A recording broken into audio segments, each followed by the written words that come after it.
నేనెప్పుడు వెంకటేశ్వర స్వామి మా ఇంటి కులదైవం.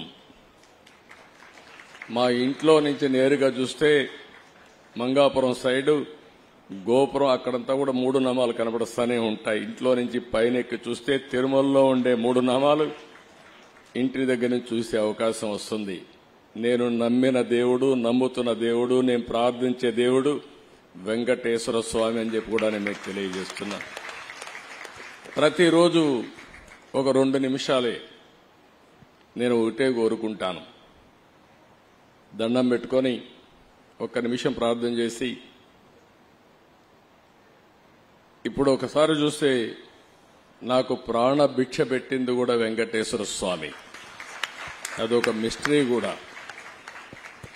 2003లో నా మీద 23 క్లేమోర్ మైన్స్ ని బ్లాస్ట్ చేస్తే సాక్షాత్తు వెంకటేశ్వర స్వామి నాకు ప్రాణభిక్ష పెట్టాడు. ఏదో చెయ్యాలని ఆ రోజు నన్ను కాపాడాడు. అలాంటి వెంకటేశ్వర స్వామిని నేను ప్రార్థించేది, నాకు శక్తి, సామర్థ్యాన్ని, తెలివితేటలు ఇవ్వండి. ప్రపంచంలోనే తెలుగు జాతి నెంబర్ 1 జాతిగా ఉండడానికి ఆశీర్వదించండి. ప్రపంచంలోని ఇండియన్స్ అందరూ కూడా గ్లోబల్ సర్వీసెస్ అంటే ప్రపంచంలో ఉండే ప్రజలకు సేవలు అందించే అవకాశాన్ని కల్పించండి. ఈ దేశంలో పేదరికం లేని సమాజం, అందుకే ఇటీవల నేను మాట్లాడుతున్నా జీరో పావర్టీ. మనందరి బాధ్యత.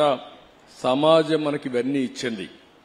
ఈరోజు నేను ఒక ముఖ్యమంత్రిగా ఉన్నా, రమణ గారు former chief justice of India అయినా, లేకపోతే వేదిక పైన ఉండే పెద్దలు కొంతమంది మంత్రులైనా, ఇక్కడికి ఉండేవాళ్లు వివిధ రంగాల్లో బ్రహ్మాండంగా రాణిస్తున్నా, ఇది మనకు సమాజమే ఈ అవకాశం ఇచ్చింది.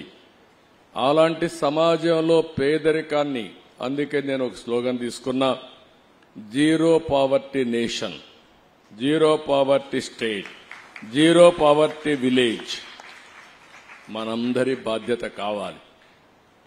సంపద కొంతమందికి పరిమితమై పేదవాళ్లు పేదరికంలో మగ్గుతా ఉంటే అది మంచిది కాదు. ఈ విషయం మనం గుర్తుపెట్టుకోవాల్సిన అవసరం ఉంది.